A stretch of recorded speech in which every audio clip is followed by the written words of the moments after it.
الرئاسي الحديث للولايات المتحدة. فوضى عارمة وحصار لمقر أكبر هيئة تشريعية في البلاد قبيل التصديق على فوز جو بايدن بالرئاسة الأمريكية. فوضى وصفها مسؤولون أمنيون بأنها تمثل واحدة من أخطر الثغرات الأمنية بعد أن حولها هؤلاء المتظاهرون من رمز للسلطة إلى بؤرة للعنف. المسؤولون الأمريكيون وضعوا شرطة مبنى الكابيتول في دائرة الشك، مشيرين إلى تقصيرات كبيرة أدت إلى تلك الاعتقادات، منها أن الخطط والإجراءات الأمنية لحدث كتنصيب رئيس جديد تقوم دوما على عمل تفصيلي أكبر، لكن ما حدث كان أقل بكثير من ذلك. المسؤولون أنفسهم عبروا عن صدمتهم لعدم النظر فيما وصفوها بالعلامات التحذيرية الصارخة على احتمال وقوع أعمال عنف من جانب أنصار الرئيس ترامب، الذي قال إن الانتخابات سرقت منه، لتلهب هذه الاتهامات مشاعر أنصاره. من الأمور التي أثارت الاستغراب عدم استدعاء أو وصول قوات الدعم والحماية من أجهزة الأمن الاتحادية الضخمة، إضافة لغياب التعبئة لتعزيزات الحرس الوطني ممن تم استدعاؤهم، بينما كان عشرات المشاغبين يحاصرون مبنى الكونجرس. وعزى نواب داخل المبنى الفشل الأمني التاريخي إلى عدم الاستعداد للحدث، إضافة لعدم الاكتراث لطلبات نواب ديمقراطيين أقلقهم احتمال وقوع أعمال كبير. وهنا خرط من الجانب الأيسر أيضا، الأمور تخرج عن السيطرة للمرة الرابعة في هذه المنطقة. ما هدف عمر هذه الاختراقات؟ المواكب هناك، هل الهدف هنا هو لموكب نائب الرئيس اختراق الكونجرس؟ خروج من المنطقة، خروج عاجل هناك يعني خروج عاجل لموكبنا، اختراق كبير. دخلوا إلى ساحة الكونجرس، إلى الباحة الأمامية كما تشاهدين، اعتقال وضرب بالأيدي. هذا أمر غير مشهود بالنسبة للكونجرس الأمريكي. بالنسبة يعني شرطة مكافحة الشغب أيضا لا تسيطر على الأمر. هناك عربات مدرعة لمكافحة الشغب تدخل. هذا الأمر ليس مشهودا بالمرة على حد علمي بالنسبة للكونجرس الأمريكي. اختراق للكونجرس من كل الجوانب، اختراق للكونجرس الأمريكي. طبعا حتى وإن أقدم الناس على الأمر صراحة دستوريا قانونيا خرق كبير يحصل من قبل. هم الآن باتجاه المبنى يتقدمون على السلالم، وهذه قوات شرطة الكابيتول.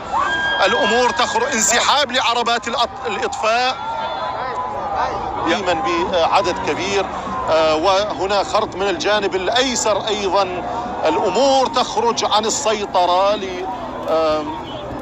للمرة الرابعة في هذه المنطقة. ما هدف عمر هذه الاختراقات؟ المواكب هناك، هل الهدف هنا هو لموكب نائب الرئيس اختراق الكونجرس؟ خروج من المنطقة، خروج عاجل هناك يعني خروج عاجل لموكبنا، اختراق كبير. دخلوا إلى ساحة الكونجرس، إلى الباحة الأمامية كما تشاهدين، اعتقال وضرب بالأيدي. هذا أمر غير مشهود بالنسبة للكونجرس الأمريكي. بالنسبة يعني شرطة مكافحة الشغب أيضا لا تسيطر على الأمر. هناك عربات مدرعة لمكافحة الشغب تدخل. هذا الأمر ليس مشهودا بالمرة على حد علمي بالنسبة للكونجرس الأمريكي. اختراق للكونجرس من كل الجوانب، اختراق للكونجرس الأمريكي.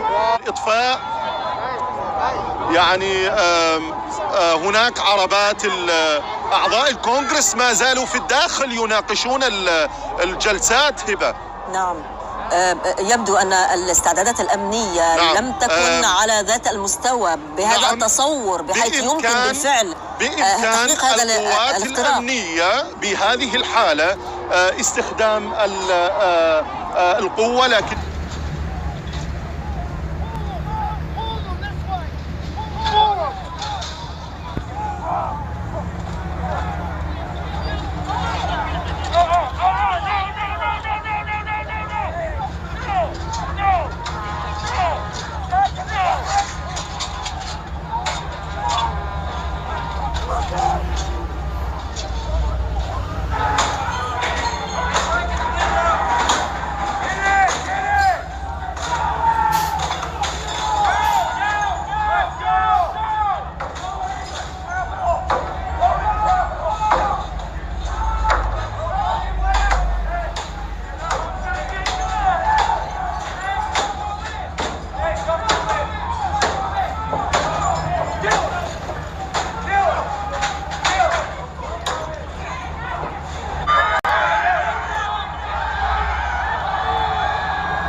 loud sound outside the Capitol building.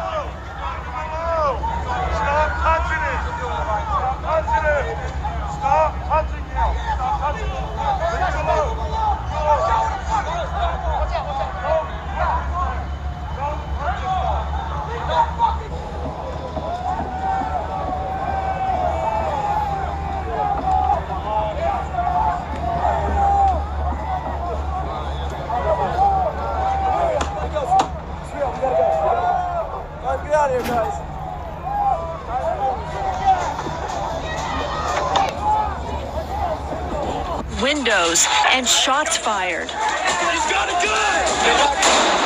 The United States Capitol building breached by a violent mob of President Trump's supporters. Everybody stay down! As lawmakers barricaded in offices, rioters roamed freely. And right now, with the city of Washington, D.C. under curfew, the Senate is back to work and not backing down.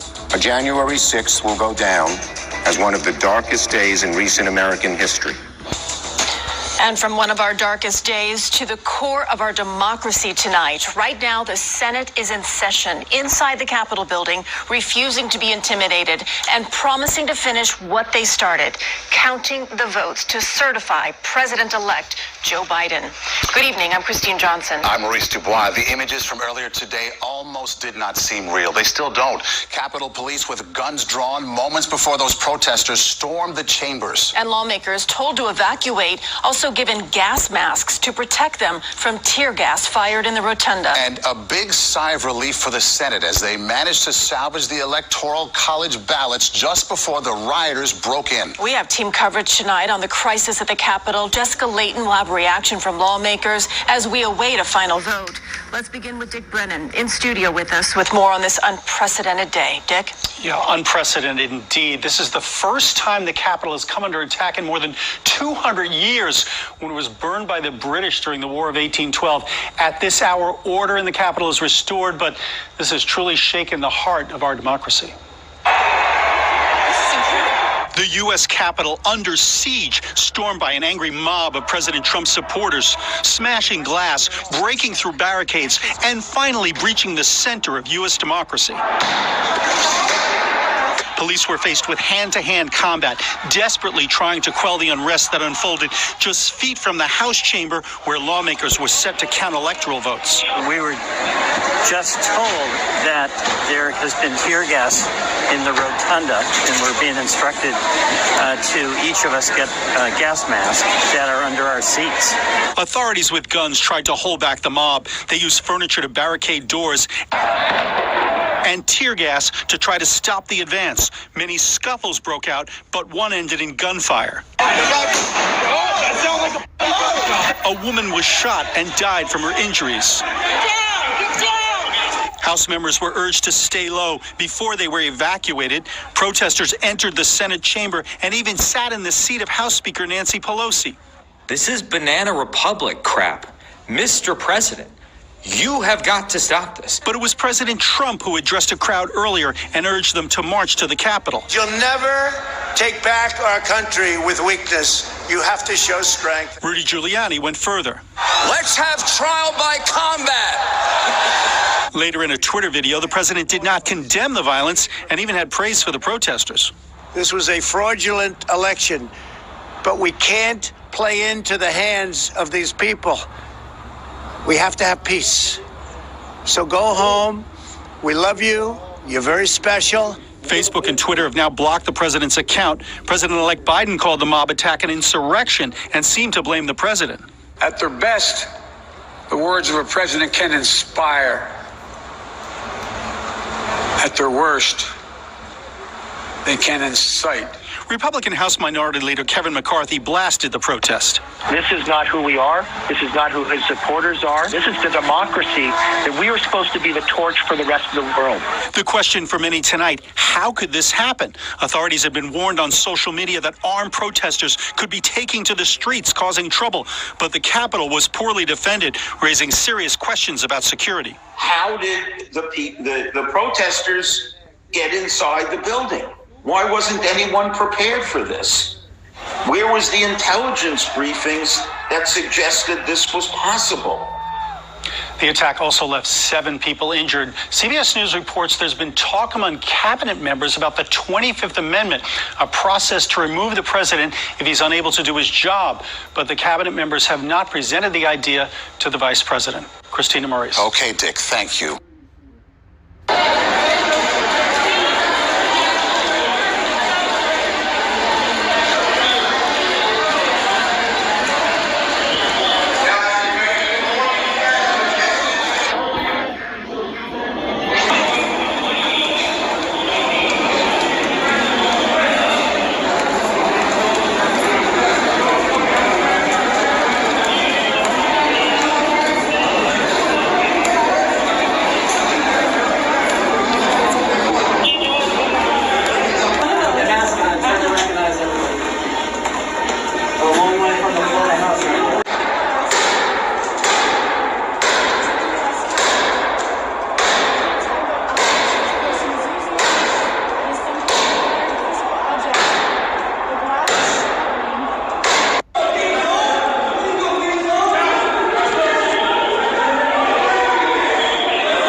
Yep, on it.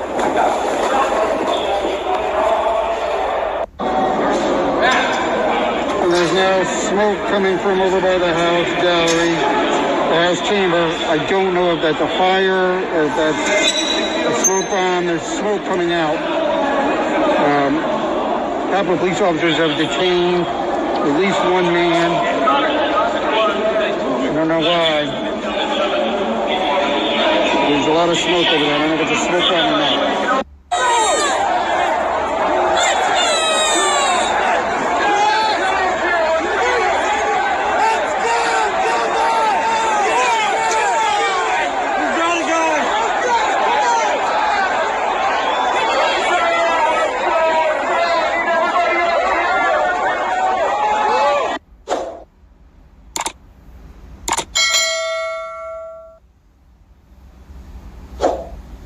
Is the night that should deliver the coup de grace to Donald Trump's campaign to hold on to the White House. A curfew has come into effect after a night of violence. Donald Trump's supporters massed outside Congress and then forced their way in, leading to the suspension of the session, which was due to confirm Joe Biden as the next president. One person has been killed after being shot inside the Capitol, and improvised explosive devices have been found. The chaos followed senior Republicans, including the vice president, making clear they would not overturn the results of the presidential election. It was literally an attack on democracy. Supporters of Donald Trump scuffling with police inside the United States Capitol. Outside, thousands have besieged the building. Even at a time when everything seems remarkable in American politics, these are astonishing scenes. Inside the chamber, security personnel with guns drawn at the windows. Members of Congress sheltering in place on the floor. People taking what they could as souvenirs. At least one person was shot, critically injured, police say. Others were injured in the clashes. The chaos and violence indicative of a country riven and a slice of the population unwilling to accept defeat. They'd been sent on their way by a president almost 2 weeks to the moment when he'll leave the White House for the final time, continuing to make the case he didn't really lose at all. Now it is up to Congress to confront this egregious assault on our democracy. And after this, we're going to walk down, and I'll be there with you. We're going to walk down. We're going to walk down anyone you want, but I think right here, we're going to walk down to the Capitol, and we're going to cheer on our brave senators and congressmen and women, and we're probably not going to be cheering so much for some of them. What he called the evidence has already been debunked, but as he was speaking, his own vice president was taking his place in Congress for what's usually a formality of certifying his and Trump's defeat. Would he adhere to the Constitution or bow to Trump's pressure to somehow try and overturn the election? We got our answer before he started speaking. Is my statement out? Yes, sir, it is. Is my statement out, he says. That statement that he did not have the authority to reject the votes. Still plenty of Republicans continue to object. Is the objection in writing and signed by a senator? Yes, it is. It is.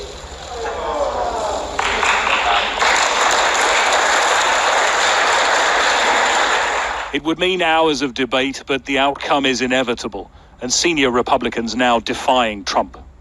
If this election were overturned by mere allegations from the losing side,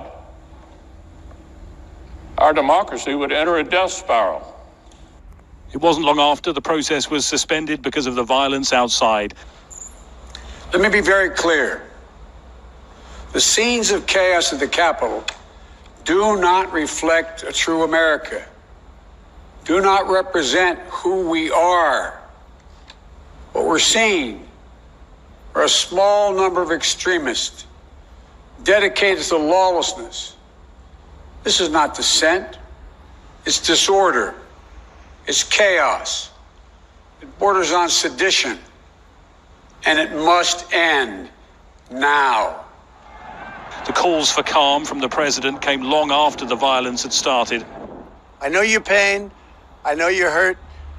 We had an election that was stolen from us. It was a landslide election, and everyone knows it, especially the other side. But you have to go home now. We have to have peace. We have to have law and order. We have to respect our great people in law and order. We don't want anybody hurt. But never has the anger and division in America been quite so direct. And 2 weeks out from this place hosting what should be the peaceful transition of power, what are the chances all of this ends with Donald Trump's presidency? Greg Milam, Sky News, Washington. The votes for President of the United States are as follows. Joseph R. Biden, Jr. of the state of Delaware has received 306 votes. Donald J. Trump of the state of Florida has received 232 votes. After a nearly 4-hour violent standoff inside the nation's capital, Congress reconvened Wednesday night to certify Democratic President-elect Joe Biden's Electoral College win in the November election. We know that we would be part of history in a positive way today, every 4 years, when we demonstrate again the peaceful transfer of power from one president to the next. And despite the shameful actions of today, we still will do so. Now, I've traveled the world with Joe. I hoped he lost. I prayed he would lose. He won. He's the legitimate president of the United States.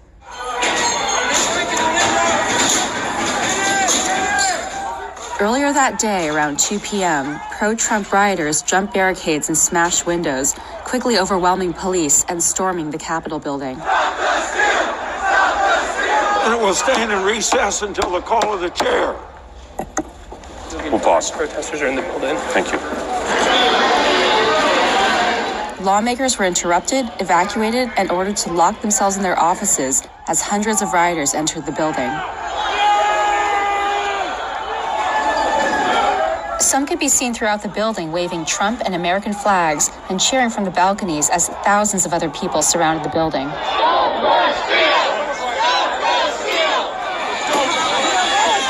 One woman was shot by Capitol Police, and 3 others died in the unrest. About an hour before the violence broke out, President Trump spoke to supporters at a rally. We're going to walk down Pennsylvania Avenue. I love Pennsylvania Avenue. And we're going to the Capitol. We're going to try and give our Republicans, the weak ones, because the strong ones don't need any of our help. We're going to try and give them the kind of pride and boldness that they need to take back our country. At Trump's speech in the morning, it seemed like a fairly contained, fairly organized event. But at the Capitol, things really changed, and it suddenly felt out of control, and you weren't sure which way things were going, where the energy in the crowd was going. President-elect Joe Biden condemned the violence and called for the certification of the Electoral College results to continue. This is not dissent. It's disorder. It's chaos. It borders on sedition. And it must end now. I call on this mob to pull back and allow the work of democracy to go forward. Shortly after he spoke, President Trump posted a recorded video on social media. It was a landslide election, and everyone knows it, especially the other side. But you have to go home now. We have to have peace. We have to have law and order. The video was later removed by Twitter, YouTube, and Facebook for violating their policies. Facebook's VP of Integrity said, "This is an emergency situation, and we removed it because on balance, we believe it contributes to, rather than diminishes, the risk of ongoing violence." Trump later tweeted, "These are the things and events that happen when a sacred landslide election victory is so unceremoniously and viciously stripped away from great patriots who have been badly and unfairly treated for so long. Go home with love and in peace. Remember this day forever." Following that tweet, Twitter locked the president's account for 12 hours and warned that further violations could lead it to permanently suspend the president's account. The violence at the Capitol prompted District of Columbia Mayor Muriel Bowser to declare a 6 p.m. curfew, and more than 1,000 D.C. National Guard troops were called in to help maintain order. 1,000 New York National Guard members will also be deployed. Some White House staffers resigned following the events of the day, including a top National Security Council official and the First Lady's Chief of Staff and Press Secretary. The scenes of violence drew condemnation from leaders around the world. What happened today in Washington, D.C. is not America. Definitely. We believe in the strength of our democracies. As rioters broke into the Capitol around 2 p.m. Wednesday, lawmakers had just begun discussing a challenge by some Republican lawmakers to the vote tally in Arizona, a debate that exposed a deep divide within the party. What does it say to the nearly half the country that believes this election was rigged if we vote not even to consider the claims of illegality and fraud in this election? And I believe there's a better way. This election were overturned by mere allegations from the losing side, our democracy would enter a death spiral. We'd never see the whole nation accept an election again. When Congress reconvened, the day of unrest prompted some Republicans to reconsider their decision to object to the certification of votes. Following the events of today, it appears that some senators have withdrawn their objection. When I arrived in Washington this morning, I fully intended to object to the certification of the electoral votes.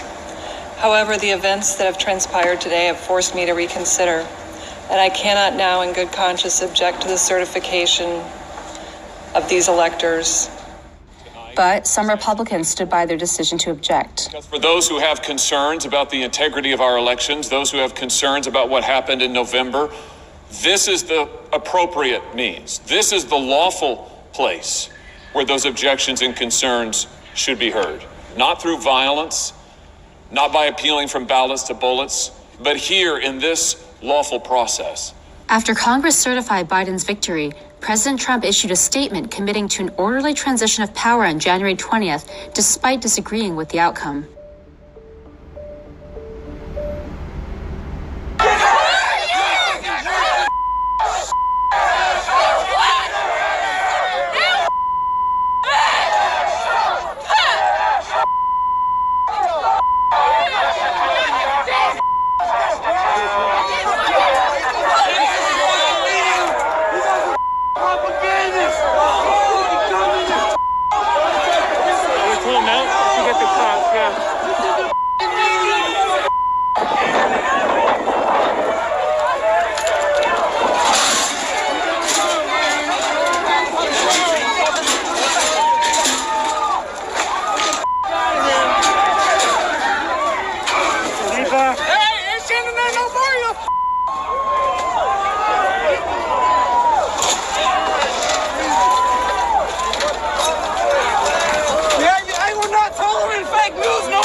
Welcome back. With so much chaos and confusion yesterday, we wanted to take a step back and look at exactly how the day unfolded, how the halls of Congress were overrun so easily, and with that renewed scrutiny over how police responded to the rioters compared to so many troubling scenes in our nation's streets in recent months. Here's ABC's Juju Chang. When the day dawned in D.C., the nation expected a very different kind of drama to play out, with some Republicans planning to object to the Electoral College vote count. By mid-morning, thousands of Trump supporters were gathering for a so-called Save America march, not far from the White House.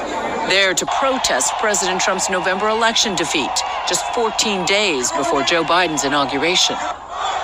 At noon, the president took to the stage, fueling the fire of anger and dissent. We will never give up. We will never concede. It doesn't happen.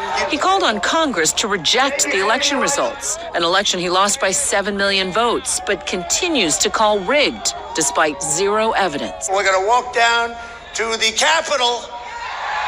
You'll never take back our country with weakness. You have to show strength, and you have to be strong. Meanwhile, at the Capitol, armed crowds gathered, and police were grossly underprepared for what was about to happen, despite the known threats posed by some protesters.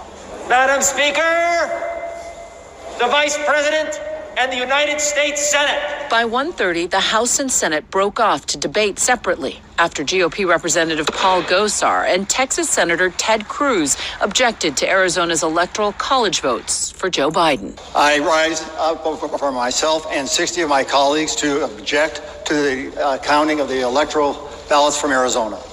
On the Senate side, Majority Leader Mitch McConnell bluntly confronted his Republican colleagues. The voters, the courts, and the states have all spoken. If we overrule them, it would damage our republic forever. As debate continued outside, President Trump supporters were arriving, and the mood had distinctly changed. Demonstrators soon climbing the walls and scaffolding, violently confronting law enforcement.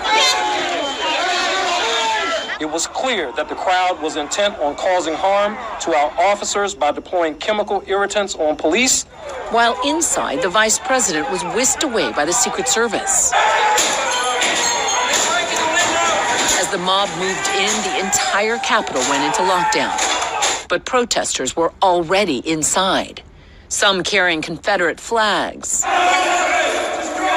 The law enforcement presence was no match for the sheer size of the invasion, and now many facing criticism as images of them showing little resistance are emerging. This man taking a selfie with a Capitol police officer as other police stand nearby.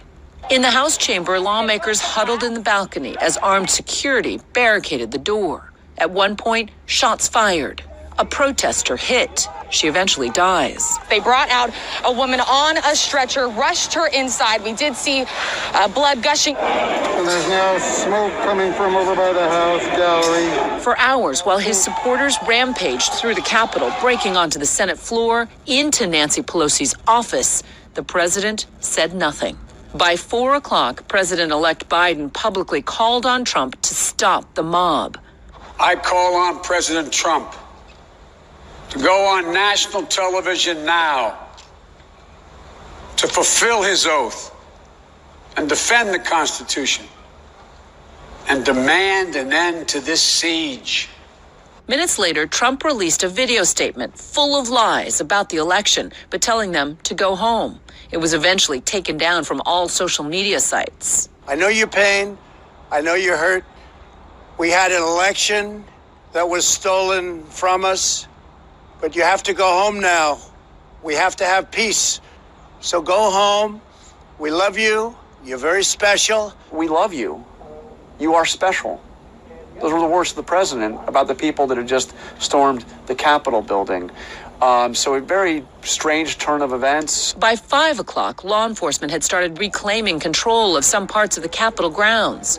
Multiple sources telling ABC News President Trump repeatedly refused to send in the National Guard before finally agreeing in the late afternoon. 6 o'clock, a citywide curfew ordered by the mayor went into effect. A total of just 14 arrests by Capitol Police, 13 for suspected unlawful entry into the Capitol. D.C. police saying they carried out 26 arrests on Capitol grounds. But much of the Trump-supporting mob simply walked away. A stark contrast from the past summer in Lafayette Park, where largely peaceful Black Lives Matter protesters were met with a military show of force. Physical confrontations. Heavily armed and armored National Guardsmen lined up on the steps of the Lincoln Memorial. The double standard on how law enforcement responded glaringly apparent, and not only in the nation's capital.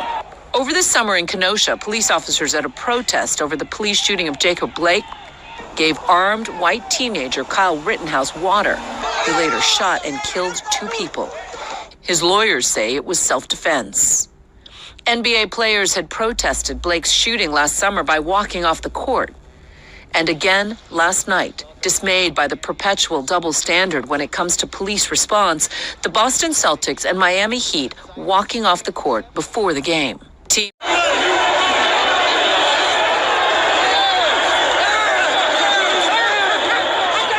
Supporters of Donald Trump scuffling with police inside the United States Capitol. Outside, thousands besieging the building.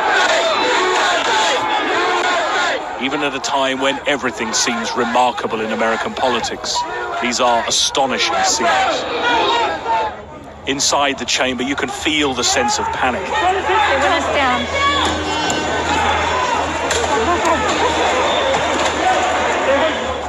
Security personnel with guns drawn at the windows, members of Congress sheltering in place on the floor, people taking what they could as souvenirs. One person died after being shot by police, another 3 after suffering what were described as medical emergencies.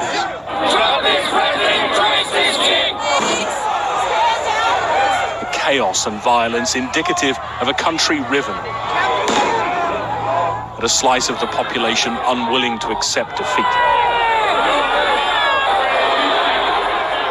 They've been sent on their way by a president almost 2 weeks to the moment when he'll leave the White House for the final time, continuing to make the case that he didn't really lose at all. We're going to walk down to the Capitol, and we're going to cheer on our brave senators and congressmen and women, and we're probably not going to be cheering so much for some of them. What he called the evidence has already been debunked, but as he was speaking, his own vice president was taking his place in Congress for what's usually a formality of certifying his and Trump's defeat. Mike Pence had by then already made it clear he wouldn't bow to Trump's pressure. Not long after, the process was suspended because of the violence outside. Let me be very clear. The scenes of chaos at the Capitol do not reflect a true America, do not represent who we are. The calls for calm from the president came long after the violence had started. Even a belated video asking people to go home contained more disproved claims of fraud. We had an election that was stolen from us. It was a landslide election, and everyone knows it, especially the other side. But you have to go home now. His tweets along similar lines were removed by Twitter, his account locked. Hours after they ran for cover, members of Congress returned late into the night to resume their work. To those who wreaked havoc in our Capitol today, you did not win. Let's get back to work.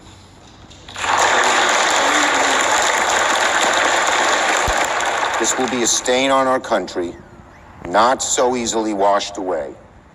The final, terrible, indelible legacy of the 45th President of the United States, undoubtedly our worst. The anger and division in America has never been quite so direct. 2 weeks out from what should be the peaceful transition of power, what are the chances that all of this ends with Donald Trump